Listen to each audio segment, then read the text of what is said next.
শীতকাল। সকাল ৭টাতেও বাইরে ঘন কুয়াশা। বাইরের হিমশীতল পরিবেশে কম্বলটা যেন শরীরকে আরোই আঁকড়ে ধরতে চায়। ঠিক সেই মুহূর্তেই অ্যালার্ম বেজে ওঠে। তখন শরীর বলে, আর মাত্র ৫ মিনিট। অন্যদিকে মস্তিষ্ক বলে, আজ না হয় থাক, কাল থেকে রুটিন শুরু করব। আমরা কম বেশি সবাই নিজেদের সাথে এই যুদ্ধটা লড়ি। কিন্তু তুমি কি জানো, কাল করব এই চিন্তাটাই আমাদের সবচেয়ে বড় ভুল। যারা কিছু করতে চায়, জীবনে সফল হতে চায়, তারা এই ভুলটা করে না। কারণ তারা জানে যে সকালবেলায় তাদের ট্রেনিং টাইম। যখন পুরো পৃথিবী ঘুমিয়ে থাকে, তখনই নিজেকে প্রস্তুত করবার এবং অন্যদের থেকে এগিয়ে যাবার উত্তম সময়। তাই সকালবেলায় তাড়াতাড়ি ঘুম থেকে উঠতে হবে। কিন্তু এই শীতকালে কিভাবে সকালবেলা উঠা যায়, এরই সলিউশন আমরা আজকের ভিডিওর মাধ্যমে জানতে চলেছি।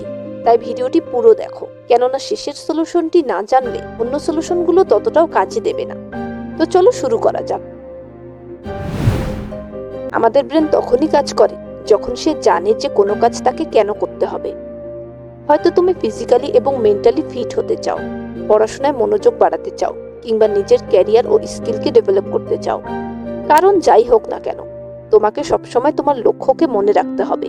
শীতের সকালবেলা বাইরের ঠান্ডা পরিবেশ থেকে বাঁচতে বিছানার গরম গরম কম্বল যেন জাদুর মতো কাজ করে। হয়তো এর মতো সুখ আর কোথাও পাওয়া যায় না। কিন্তু তুমি যদি এই ক্ষণিকের সুখের জন্য আজকের ১ মিনিট সময়কেও অবহেলা করো, তবে মনে রাখবে তুমি তোমার লক্ষ্য থেকে প্রায় বছরখানেক পিছিয়ে পড়ছো। তাই যখনই বিছানা ছেড়ে উঠতে ইচ্ছা হবে না, তখনই নিজেকে প্রশ্ন করো যে আমি কেন সকাল সকাল উঠতে চাই। এই বদল আমার লাইফে কি কি পরিবর্তন আনবে। তোমার প্রশ্নের উত্তরই তোমার লক্ষ্য। আর এই লক্ষ্যই শুধু তোমাকে শীতের সকালেই না, বরং যে কোনো সময় সকালবেলা বিছানা ছাড়ার শক্তি দেবে। এজন্য প্রথমত তোমাকে তোমার জীবনের হোয়াইটাকে, অর্থাৎ লক্ষ্যটাকে জানবার চেষ্টা করতে হবে। সকালবেলা তাড়াতাড়ি ঘুম থেকে ওঠার যুদ্ধ শুরু হয় আগের রাত থেকেই।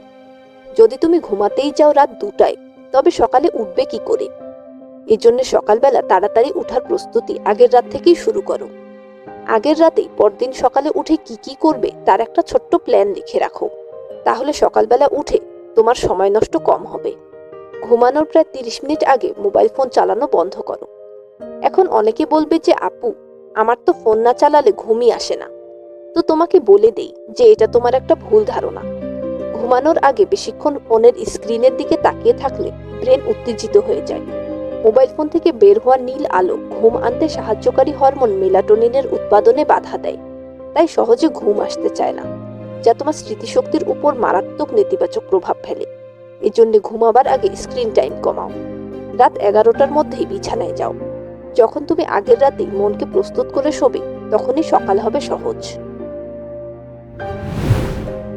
আমরা অনেকেই সকালবেলা ওঠার জন্য অ্যালার্ম দিই, কিন্তু সকালবেলা সেই অ্যালার্মই আমাদের সবচেয়ে বড় শত্রু হয়ে ওঠে। আমরা কোনো মতে অ্যালার্মকে হাতে নিয়েই বন্ধ করে ফেলি এবং নিজেকে বলি আর মাত্র ৫ মিনিট। কিন্তু এই ৫ মিনিটই কখন যে ঘন্টায় পরিণত হয়ে যায় তা আমরা টেরও পাই না। তাই সকালবেলা তাড়াতাড়ি উঠতে চাইলে অ্যালার্মকে এমন জায়গায় রাখো যেখানে হাত বাড়িয়েও তা বন্ধ করা যাবে না। যখন তুমি অ্যালার্মকে একটু দূরে রাখবে, তখন সেটা বন্ধ করবার জন্য হলেও তোমাকে বিছানা ছেড়ে উঠতে হবে, যার কারণে তোমার ঘুম কেটে যাবে। আর একবার যখন বিছানা ছেড়ে উঠেই পড়বে, তখন তোমার ট্রেনিং গ্রাউন্ডে নেমে পড়ো। অ্যালার্মের ক্ষেত্রে একটা পজিটিভ রিংটোন সেট করো, যা শুনলে তোমার মধ্যে ইন্সপিরেশন আসবে। যদি তুমি চাও, তবে তোমার লক্ষ্য কি তোমার ভয়েসে রেকর্ড করে সেটাকে অ্যালার্মের রিংটোন হিসেবে সেট করতে পারো। ফলে যখন সকালবেলা অ্যালার্ম বাজবে, তখন তুমি তোমার লক্ষ্যকে শুনতে এবং মনে করতে পারবে। এই রিংটোনই তোমাকে মোটিভেট করবে, তোমাকে কম্বলের নরম টানকে না বলে অলসতাকে জয় করতে সাহায্য করবে, তোমার নিজের উপর নিয়ন্ত্রণ আনতে সহায়তা করবে। তুমি একদিন হঠাৎ সকাল ৫টায় উঠতে পারলেও প্রতিদিন সকাল ৫টায় ওঠাকে অভ্যাস বানাতে পারবে না। তাই সকালে ওঠাকে অভ্যাসে পরিণত করতে চাইলে তোমাকে ছোট ছোট স্টেপ থেকে শুরু করতে হবে। এজন্য ১ সপ্তাহের একটা স্কেডিউল তৈরি করো। এই ১ সপ্তাহের প্রথম ৩ দিন তুমি সচরাচর যখন উঠো তার চেয়ে ১৫ মিনিট আগে ওঠো। এতে তোমার শরীরের উপর ততটা চাপ পড়বে না, সারাদিন কাজ করবার এনার্জি ঠিক থাকবে।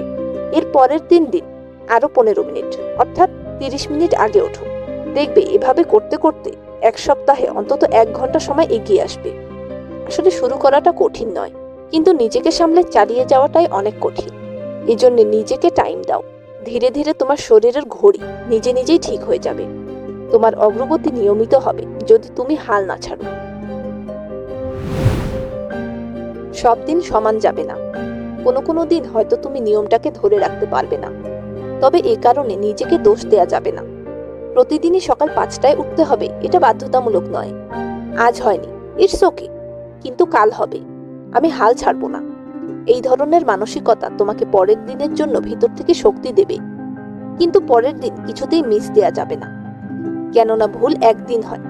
যদি দ্বিতীয় দিন হয় তবে সেটা তোমার ভুল নয়, বরং তোমার অলসতা, যা তোমাকে পিছনে টেনে ধরবে। তাই এক নাগাড়ে 2 দিন গ্যাপ দেয়া যাবে না। নিজেকে বলবে ভুল হয়েছে, ঠিক আছে, তবে এই ভুল আমি একদিনের বেশি করব না। মনে রাখবে, ধারাবাহিকতা মানে নিখুঁত হওয়া নয়, ধারাবাহিকতা মানে ফিরে আসা। তুমি যতবার ফিরে আসতে পারবে ঠিক ততবারই জিতবে। তোমার জীবনের পরিবর্তন একমাত্র তুমিই আনতে পারবে।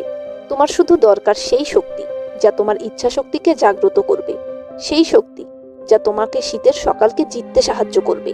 আর তোমার সেই শক্তিকে জাগ্রত করতে আমি আছি সর্বদা তোমার পাশে। তো চলো, আগামী সকালটা শুরু হোক তোমার নতুন যাত্রার মাধ্যমে। কমেন্টে জানাও তুমি কি তোমার নতুন যাত্রা শুরু করছো। ভিডিওটি ভালো লেগে থাকলে লাইক দিতে ভুলবে না, আর চ্যানেলকে সাবস্ক্রাইব করে পাশেই থাকো। Thanks for watching.